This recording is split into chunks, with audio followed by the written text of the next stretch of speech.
Hello, this is just a short video of me walking through the game I created for Games and Learning.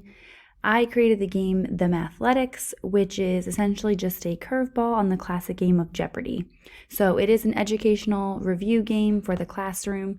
It can be edited to fit whatever grade level or topic subject that you need.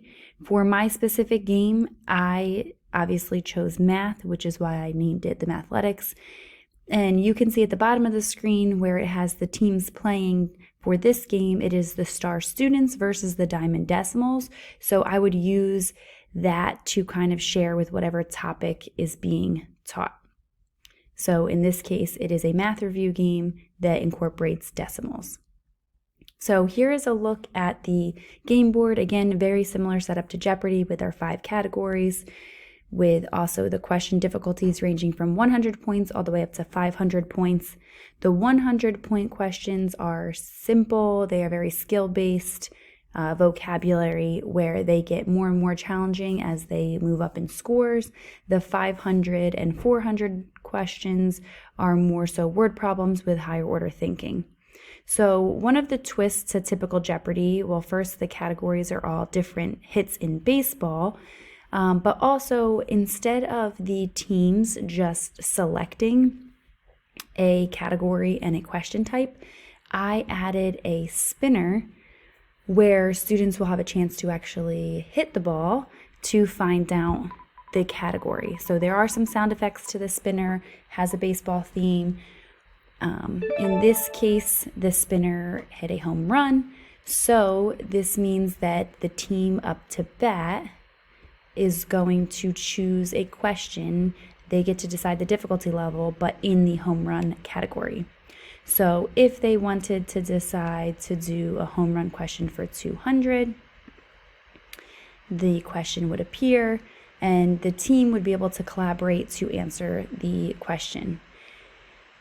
After they collaborate, they will share their answer. And instead of the typical "what is" phrase for Jeopardy, I changed it to "batter up."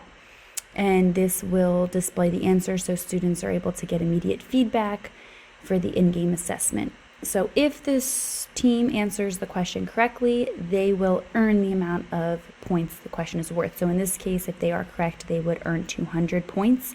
The umpire, which would be the teacher or game facilitator, will be in charge of keeping a score. So they will have record of all the teams and their overall score. In order to get back to the game board, you will click, or the student's facilitator will click the baseball to bring them back to the game board. Now, out of the 25 questions here, this will just continue the process. So after a team goes up to bat, hits the ball through the spinner, they choose a question, they have a chance to answer the question. The turn will then move on to the next team. Again, they will send a player up to the board. Ideally, this would be played on a smart board or interactive board where the student can actually go to the board and touch the spinner to make it more engaging. Then what I did was, inside of the 25 question options, I included what's called a grand slam. So very similar to the daily double, where it kind of is an added bonus. I randomly put in the grand slam. So this one was if the students selected triple for 300, they would be hitting a grand slam. So what this means is it's kind of a brain break. So it's not necessarily a math question that's going to pop up. It is going to take them to a link to complete a baseball frenzy action. So I created a short little game on Scratch where the students have a chance to earn extra points for their team. So again, they will click on the baseball on the screen and the Scratch game will pop up. So it takes them to Baseball Frenzy. What they're going to do, they will have about 30 seconds to tap as many baseballs as possible to earn an additional 100 points. If they accidentally hit a bat, they will actually lose points. So again, we have the score and the timer in the corner, which will keep track throughout the game. So I'll pause that for now. So again, they'll have about 30 seconds to complete that. When the timer gets to 30, all of the items will stop moving and the score will stop going up. So this again is in place of the daily double. It's just kind of a brain break for the students. They'll have fun up at the smart board, kind of tapping on the different icons and a chance to earn additional points. So the score at the end of the game will be added. The umpire will put that on the final score. To get back to the game board, you are going to click the image in the top left.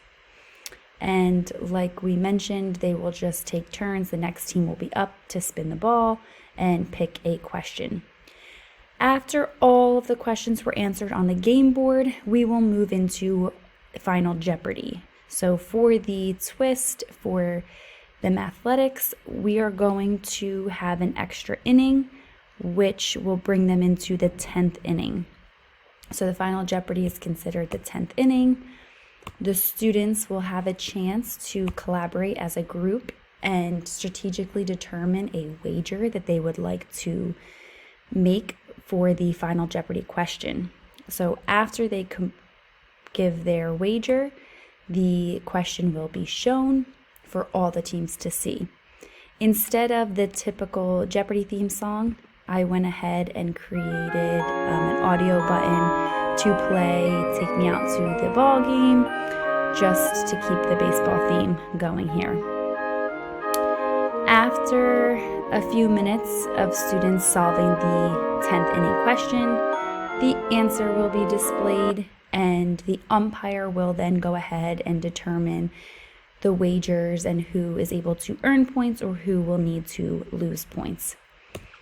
At the end, the umpire will tally up the results to find the overall winner. So the winner will have the highest score in the end. So again, overall, I kept a baseball theme, a twist on the classic game of Jeopardy. I kept a lot of the fonts and theme throughout this was very patriotic, just because baseball is considered America's sport.